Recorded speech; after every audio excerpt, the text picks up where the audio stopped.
안녕하세요, 평론스태입니다. 어제는 제 기준에서 정말 쓰나미 날이었다고 생각할게요. 요즘 또 맞추기가 정말 어려워지는데 역배 찍으면 정배고 오버 찍으면 내일까지 해도 언더 나오는 경기를 하고 있네요. 유로파 리그가 저 개인적으론 정보가 많이 없는 팀들의 경기이기 때문에 토너먼트 전까진 웬만해선 패스하는 게 좋아 보이고, 대신 주중에 라리가 경기들이 많으니 리그 위주로 다뤄보려고 합니다. 오늘도 3경기 준비해봤고요. 바로 분석 시작합니다. 첫 번째 경기는 라스팔마스와 베티스의 경기입니다. 라스팔마스의 라리가 승격을 이끌며 지난 시즌 리그 16위를 기록했던 가르시아 피미엔타 감독이 세비야로 떠났고, 루이스 카리온 감독을 이번 시즌 새로운 감독으로 선임한 라스팔마스입니다. 전임 감독인 피미엔타 감독이 바르샤 유스 출신의 지도자 커리어 역시 바르샤에서 출발한 감독이었다면, 현재 감독인 루이스 카리온 감독 역시 바르샤 유스 출신의 감독입니다. 스페인 18세 이하 대표팀 경력도 있을 정도로 촉망받는 유망주였던 것 같으나 그 외엔 별다른 선수 커리어가 없는 모습입니다. 지난 2011년부터 지도자 커리어를 시작했으며 지난 시즌까지 라리가 2부 리그의 레알 오비에도 감독으로 있었는데 리그 6위를 기록하며 승격 플레이오프에 진출했으나 에스파뇰에게 패배하며 라리가 승격의 꿈은 이루지 못했고, 이번 시즌 라스팔마스의 감독으로 동지를 옮긴 모습입니다. 1부 리그 감독 경험은 전무한 감독이지만 개막전 홈에서 세비야를 상대로 2대2 무승부를 이끌어냈으며 그 다음 홈경기였던 3라운드 레알 마드리드와의 경기에서도 1대1 무승부를 이끌어내며 루이스 카리온 감독의 전술이 1부 리그에서도 통한다는 것을 증명했습니다. 전술 기조 또한 바르샤 출신의 피미엔타 감독이 그러했듯 높은 점유율과 소유권을 중시하는 감독으로 리그 평균 점유율이 58%, 리그 3위에 해당하는 기록이며 압박 수치를 간접적으로 나타낸 PPDA는 평균 8.33으로 리그에서 네 번째로 낮은 기록입니다. 높은 점유율과 강한 압박 축구를 보이고 있으며 피미엔타 감독의 후임 감독으로 적임자를 아주 제대로 데려온 모습이죠. 베티스는 개막 이후 리그 2승 2무 2패로 11위를 기록 중이며 직접 마요르카와의 홈경기에선 추가 시간에 실점을 허용하며 1대2 역전패를 기록했습니다. 베티스 분석 때마다 이스코 얘기를 했으니 오늘은 생략하도록 하고요. 이스코가 앞으로 2달간은 더 재활을 하고 복귀할 수 있을 거라고 합니다. 때문에 이번 시즌 베티스로 다시 돌아온 지오바니 로셀트의 활약이 정말 중요했는데 이번 시즌 선발로 출전한 리그 2경기에서 3골을 기록하고 있고, 한 골은 PK, 그리고 2골은 모두 아크서클 밖에서 감각적인 슈팅으로 기록한 득점입니다.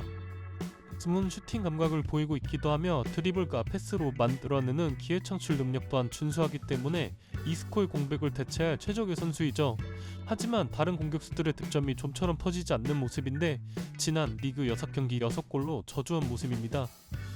마누엘 페그리니 감독의 베티스는 원래 포르아 이그레시아스나 윌리안 호세 같이 피지컬이 뛰어나고 포스트 플레이 등 파겐 유형의 스트라이커를 기용하면서 이선 선수들과 연기를 활용하는 것이 특징이었는데 이번 시즌부터는 크게 바뀐 모습으로 이 공격수들이 모두 팀을 떠났고 피지컬과 플레이 스타일이 전혀 다른 빅토르 오키를 바르샤에서 임대로 영입한 모습이죠. 물론 빅토르 오키는 제2의 네이마르를 꿈꾸고 브라질 리그에서 바르샤로 아주 큰 금액에 이적한 선수이기 때문에 이 선수가 꾸준히 기회를 받고 베티스의 전술에 녹아든다면 또 다른 모습으로 좋은 공격 축구를 보여줄 수 있을 것이라고 생각합니다. 물론 아직까진 시간이 더 필요해 보이는 것은 사실이에요. 이번 시즌 유럽 대항전에 나가는 팀들의 일정이 굉장히 타이트합니다. 베티스는 마요르카와의 경기 이후 3일 만에 다시 일정을 치러야 하며 3-4일 간격으로 10월 A매치 브레이크까지 앞으로 4경기를 더 소화해야 하는 상황이기 때문에 로테이션은 선택이 아닌 필수이죠. 반면 라스팔마스는 체력적인 부분에선 베티스보다 확실히 앞설 수 있습니다. 또한 며칠 전 마요르카가 홈에서 강한 이유를 설명했던 것처럼 라스팔마스 역시 아프리카 서북부에 위치한 스페인명 카나리아 제도를 연고로 하고 있는 팀이기 때문에 지난 시즌도 그랬고 홈에서 강한 모습을 보이고 있죠.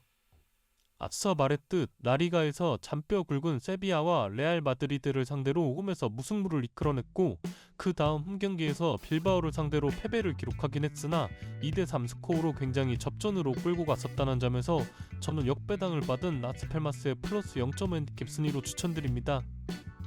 두 번째 경기는 에스파뇰과 비아레알의 경기입니다. 이번 시즌 승격팀 에스파뇰은 개막 이후 리그 2승 1무 3패로 나름 선방하고 있는 모습으로 라요와 알라베스를 꺾고 2연승을 기록 중이었으나 직전 경기 레알 마드리드 원정에서 선제골을 기록하고도 4대1 대패를 기록했습니다. 하지만 홈에서 2연승을 기록 중인 상황에서 비아레알을 홈으로 맞이하는데요. 에스파뇰은 이번 시즌 리그에서 백포와 백파이브를 같이 사용하고 있으며 기본적으로 전술 스타일은 선수비 후역습 스타일입니다. 백포일 땐 플랫 4-4-2 포메이션 기반의 두 줄 수비 형식을 보이고 직전 레알 마드리드전에선 5-3-2 형태로 하프라인 아래까지 내려와서 타이트한 수비를 펼쳤고 최전방에 발빠른 투톱을 활용한 역습 패턴을 보여주었죠. 실제로 크루토와의 자책골로 기록되긴 했지만 역습 상황에서 득점을 만들어내며 선제골을 기록했습니다. 또한 정지된 상황에서 알렉스 크랄의 제공권과 헤더 능력은 꽤나 위협적이라는 생각도 들었습니다. 마르셀리노 감독이 이끄는 비아레알은 리그에서 3승 2무 1패를 기록 중이며 개막 이후 리그 5경기 무패를 기록 중이었으나 직전 경기 바르셀로나와의 홈 경기에서 1대5 대패를 기록하며 무패 기록이 끊어진 상황에서 에스파뇰 원정을 떠납니다. 마르셀리노 감독은 스페인에서 잔뼈 굵은 감독으로 세비야, 비아레알 1기, 빌바오를 거쳤고 지난 시즌 부진하던 파체타 감독이 경질되면서 후임 감독으로 다시 비아레알 감독으로 돌아왔죠. 비아레알이 파우 토레스나 니콜라 잭슨 등 핵심급 선수들을 모두 판매하며 전력이 많이 약해진 상황이었지만 마르셀리노 감독은 팀을 빠르게 안정화시키면서 리그 8위를 기록했습니다. 마르셀리노 감독의 전술 특징은 4-4-2 포메이션을 굉장히 선호하고 타이트한 수비를 펼치며 공격 상황에선 최전방 투톱과 좌우 윙어 그리고 좌우 윙백들이 활발하게 공격에 참여하는 형태를 보이는데요. 이러한 공격 패턴에서 윙어와 공격수들의 퀄리티가 상당히 중요한데 유스 출신 알렉스 바에나가 팀의 핵심급 선수로 성장했고 이번 시즌 새롭게 합류한 베테랑 아요세 페레즈가 과거 뉴캐슬 에이스 시절로 폼이 회춘한 모습으로 지난 리그 6경기에서 4골을 기록 중이며 엄청난 득점 감각을 보여주고 있습니다. 정리해보면 에스파뇰은 굉장히 수비적인 팀이고 대부분 득점을 역습 상황에서 나오는데 마르셀리노 감독의 비아레알은 탄탄한 수비가 강점인 팀이고 게다가 공격에선 물오른 아요세 페레즈의 득점력을 고려했을 때 이 경기 저는 비아레알의 승리로 추천드립니다. 세 번째 경기는 토트넘과 카라박의 유로파리그 1라운드 경기입니다. 토트넘은 이번 시즌 공식전에서 3승 1무 2패를 기록 중입니다. 라이스와 웨데고르, 핵심 선수가 결장하는 지난 북런던 더비에서 0대1 패배를 기록한 이후 카라바오컵, 코번트리전 극장승과 직전 브렌트포드전에선 3대1로 승리를 기록하며 공식전 2연승을 기록 중입니다. 직전 브렌트포드전 이후 6일 뒤 경기이기 때문에 충분히 휴식을 취한 뒤 경기이긴 하나 이 경기 이후 바로 3일 뒤에 올드 트래포드 원정을 떠나야 하는 토트넘이기 때문에 이 경기에서 주전 선수들의 체력 안배는 어느 정도 필요할 것으로 보입니다. 카라박은 아제르바이잔 리그의 팀입니다. 자국 1부 리그에 참가팀이 10개 팀밖에 되지 않을 정도로 작은 규모의 팀이지만 카라박이 최근 유럽 대항전에서 보여주고 있는 임팩트는 꽤나 대단합니다.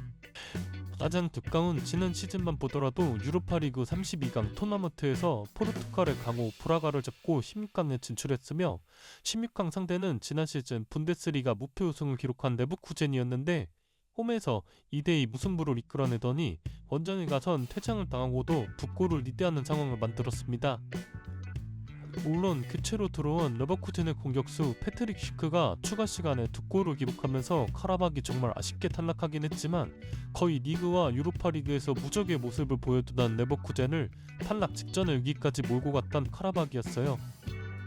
토트넘의 포스텍 감독은 상당히 공격적인 전술 운영을 보이는 감독입니다. 카라박 역시 언더독 팀이지만 유럽 대항전에서 경기하는 것을 보면 도통의 언더독처럼 내려앉아 역습을 노리기보다는 적극적으로 압박을 시도하며 공격적인 전술 운영을 보이는 팀이에요. 이 경기 토트넘은 크리스티안 로메로가 징계로 출전할 수 없다는 점도 있고 카라박의 주전 센터백 케빈 메디나도 징계로 출전할 수 없습니다. 공격적인 전술 운영을 보이고 주전 수비수가 결장하는 두 팀이 맞대결했기 때문에 다득점 경기를 예상하며 3.5 오버로 추천드립니다.